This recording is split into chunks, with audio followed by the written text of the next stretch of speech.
पिछली वीडियो में हमने संसाधन वर्गीकरण का स्वामित्व के आधार पर 2 पॉइंट कर लिए थे, निजी और सामुदायिक। तीसरे नंबर पर राष्ट्रीय संसाधन। राष्ट्रीय संसाधन एक देश की प्राकृतिक सीमा के अंदर मौजूद प्रत्येक संसाधन, चाहे वो निजी है या सामुदायिक है, राष्ट्रीय संसाधन में शामिल होता है। उदाहरण के तौर पर आपका अपना निजी कोई भी संसाधन, आपके खेत, आपका घर, यदि राष्ट्रीय महत्व के लिए उनकी आवश्यकता पड़ जाती है तो आप उसको मना नहीं कर सकते, क्योंकि वो सर्वप्रथम राष्ट्रीय संसाधन है। मान लीजिए आपके खेत के किसी राष्ट्रीय महत्व की योजना के बीच में आते हैं, कोई रेलवे ट्रैक बनाना है वहां को, तो वो खेत आप देने से मना नहीं कर सकते। ये अलग बात है कि गवर्नमेंट आपको उसके लिए मुआवजा देती है।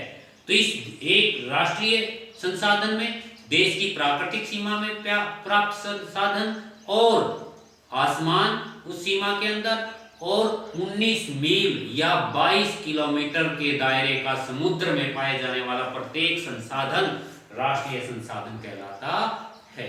अब आता है नंबर 4, अंतर्राष्ट्रीय संसाधन। अंतर्राष्ट्रीय महत्व की जितनी भी चीजें हैं, खुला आसमान और 22 किलोमीटर से परे का समुद्र, सभी का साझा है, विश्व का साझा है। इसमें अनेक संस्थाएं भी आती हैं, जैसे विश्व बैंक या यूं कहें संयुक्त राष्ट्र संघ, UNO, UNICEF, UNCTAD, ILO, IMF, ये सारे संस्थान अंतर्राष्ट्रीय संसाधन में आते हैं। भारत में भी कुछ इमारतें ऐसी हैं जिन्हें विश्व धरोहर घोषित कर रखा है, वो भी अंतर्राष्ट्रीय संसाधन में आती है, जैसे ताजमहल, हम्पी की गुफाएं, खजुराहो की गुफाएं, ये सारे अंतर्राष्ट्रीय संसाधन में आते हैं। अब आता है नेक्स्ट वर्गीकरण, विकास के स्तर के आधार पर संसाधनों का बंटवारा। इसको भी हम 4 भागों में बांटते हैं। विकसित संसाधन, पहला है विकसित संसाधन। परिभाषा के तौर पर हम लिखेंगे कि वे संसाधन जो पर्यावरण में मौजूद हैं, जिनकी तकनीक हमारे पास है, जिनको हम निकाल कर उपयोग भी कर रहे हैं फिलहाल, उन्हें हम विकसित संसाधन कहते हैं। उदाहरण के तौर पर कोयला और खनिज, ये हम भारतवर्ष में निकालते हैं, उपयोग करते हैं, इनकी तकनीक हमारे पास है। नंबर 2, संभाव्य संसाधन। ये वे संसाधन हैं जो मौजूद हैं परंतु अभी तक इनका उपयोग नहीं किया जा रहा है, भविष्य में हो सकता है इनका बड़े पैमाने पर प्रयोग किया जा सके, जैसे गुजरात में पवन ऊर्जा और राजस्थान में सौर ऊर्जा का बहुत ही अच्छा स्कोप है, बहुत ज़्यादा मात्रा में वहाँ से इसकी आवश्यकता को पूरा किया जा सकता है, और इन संसाधनों को हम संभाव्य संसाधनों की श्रेणी में रखते हैं। संभावना है भविष्य में उनका उपयोग किया जाएगा।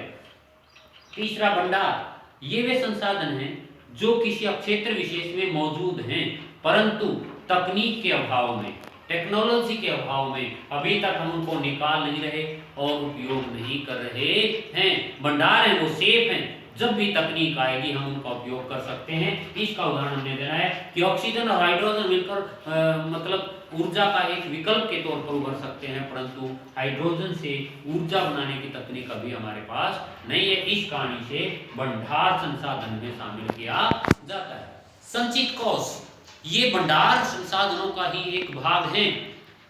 इसमें संसाधन मौजूद हैं, तकनीक भी है, परंतु अभी हम उसका उपयोग नहीं करें। आपातकाल के लिए, भविष्य में संचित कोष, जैसे हम घर में थोड़ी सी जमा पूंजी आपात समय के लिए बचा कर रखते हैं, ऐसे ही ये संचित कोष संसाधन भंडार संसाधन का एक पार्ट है, जिन्हें हमने बचा कर रख रखा है और छोटे स्तर पर इनका उपयोग करते हैं, जैसे वन ऊर्जा और जल विद्युत। नदियों पर बांध बनाकर उसका जल विद्युत के तौर पर अभी थोड़े छोटे पैमाने के तौर पर हम उपयोग करते हैं।